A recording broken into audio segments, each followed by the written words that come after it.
These first 3 habits covered in the book, which are deciding to be proactive within your circle of influence, knowing where you want to be in life, figuring out how to get there and working towards it, and focusing on the important things first to get there.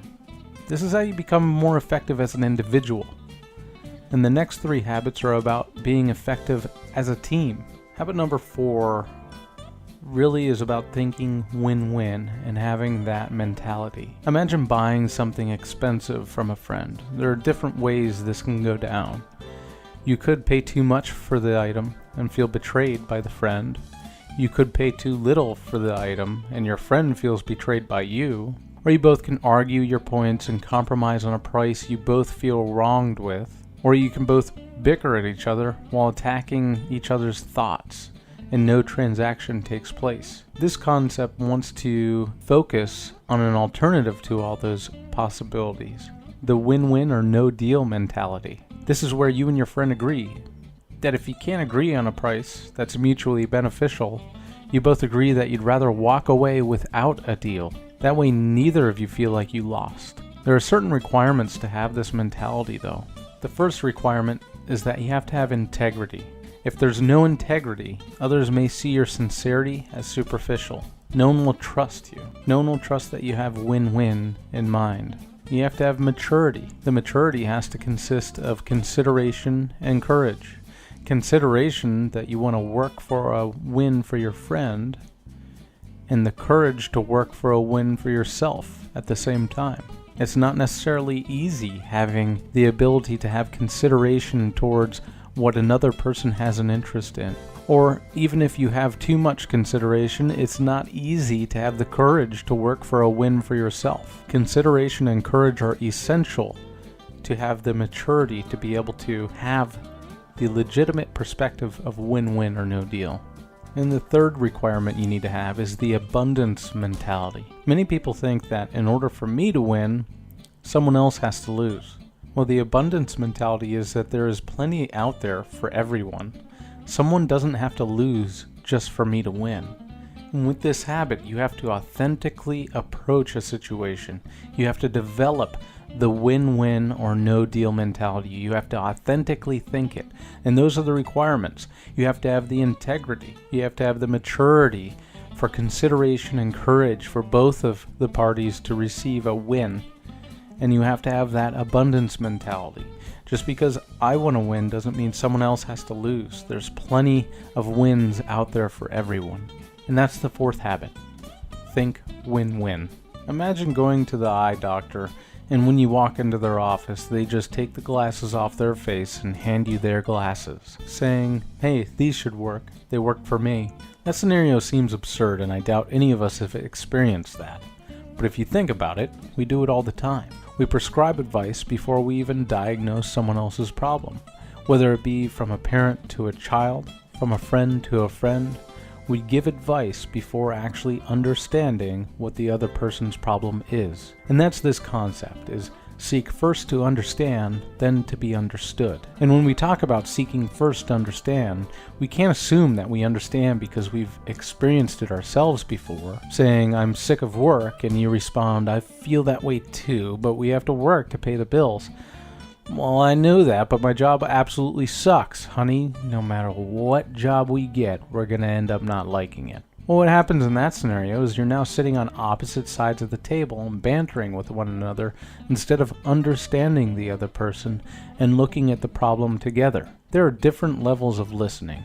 The first level of listening is ignoring, which is not listening at all. The second level is pretending, and then there's selective listening, which is listening to certain parts of what's being said. There's active and reflective listening, which are skills used to mimic what was said or to listen to something autobiographically. And I'd like you to think about that for a minute. Because when we think we're being very effective listeners, what we're actually doing is hearing what someone's saying and then comparing it to our own lives. We're using ourselves as a frame of reference. Well, there's an even more sophisticated level of listening, and that's empathic listening. This is listening with the intent to understand intellectually and emotionally. And just like anything else, there are developmental stages of empathic listening. And there are 4 of them. Imagine your partner told you, "I've had it with work." Well, in stage 1 of empathic listening, which is the most immature stage, what you'd be taught to do is to mimic the content. So if your partner said, "I've had it with work," you'd reply, "You've had it with work." And in a more developed stage, stage 2 of empathic listening, if your partner said, "I've had it with work," you would attempt to rephrase the content. "You're sick of work." And in the 3rd stage of development of empathic listening, your partner might say, "I've had it with work," and you reflect the feeling that they're saying. You're feeling upset. And the most effective, most developed stage of empathic listening is to rephrase the content and reflect the feeling. This is a combination of stage 2 and 3 of development. If your partner said, "I've had it with work," you would reply, "You're feeling upset about work." And then you take this strategy of rephrasing the content and reflected the feeling throughout the conversation. It's used during conversations to truly understand the content and feelings of the other person's messages. If you carry these concepts through an entire conversation, you will be able to explain to the other person what their point of view is better than they could even understand it. It's at this point that we're both sitting on the same side of the table and looking at the problem together. And then we can try to come up with solutions. Only when we understand first, only when we truly understand someone's opinion, someone's viewpoint, and don't frame it on our own point of reference, only then would we be able to attempt to be understood. The time to be understood is when the conversation leads to logic and advice is requested. It's when your partner asks you, "Do you think I should be looking for another job?" That is logic. That is when you can provide your input. That is when you can attempt to be understood. But as soon as it goes back to an emotional response of, "I'm just so sick of the place," well, that's when we start using that empathic listening again. That's when we rephrase the content and reflect the feeling again until logic is brought back into the conversation. And that's the 5th habit, is to seek first to understand, then to be understood. When someone says the word synergy, there's so much cliche brought behind that word. Synergy is always something that people now think of as smoke and mirrors, as some kind of magic key word that just causes CEOs to throw money at a consultant. Well, habit 6 is synergize. Synergy does exist, and synergy is explained very well in this chapter. I want you to imagine yourself in a group setting trying to solve a problem. I'll assume that you all were sitting around a table and you were all working towards solving a specific problem within your company, within your church, within your organization. As you all began to dissect the problem, I'm sure there was discussion on certain people's opinions on what you should do to solve it. Those opinions were probably picked apart, character was probably attacked, past ideas were probably brought up, fights occurred, name-calling happened, and the group probably felt worse off than before trying to solve this problem in a group setting. In order to hold an effective environment for synergy, there has to be authentic use of habits 4 and 5. Everyone at the table has to really understand the win-win or no-deal mentality. Everyone really has to seek first to understand, then to be understood. It's understanding that others will have different perspectives and different opinions than what you might have.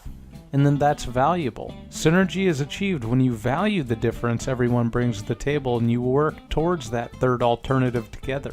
The President of the United States doesn't bring a bunch of people that have the same opinion as he or she to a table. They bring the subject matter experts of every field that's involved in whatever problem they're trying to solve. The President and the President's cabinet value the differences, the different perspectives and the differences in opinions that everyone is going to have to try to resolve this issue.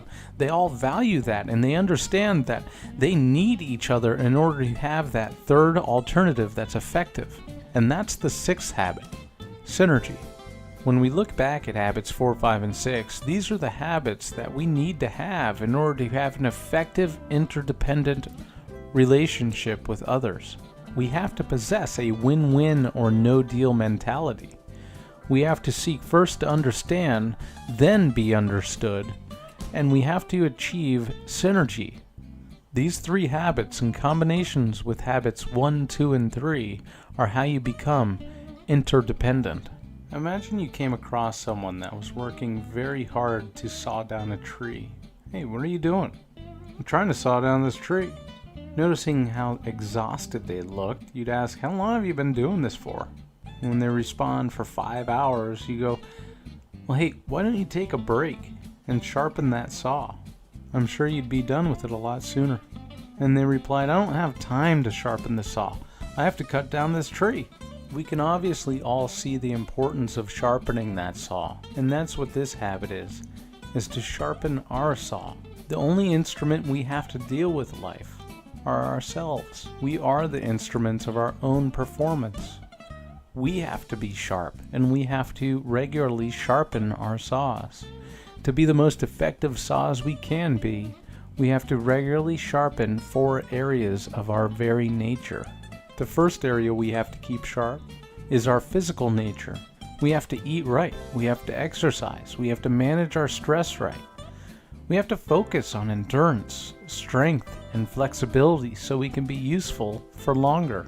The most common excuse why we don't do this is that we don't have time. Remember the guy sawing at the tree with a dull saw? He didn't have time to stop and sharpen his saw. But he actually did, and it would have made his job easier had he found the time. If you really think to yourself, do I have time to go for that 1.5 mile run? You can absolutely find the time. It's just about finding the importance. That is a quadrant 2 activity. It's not urgent, but it's important. The second area we have to keep sharp is our spirituality. This is knowing your core, your center, your value system.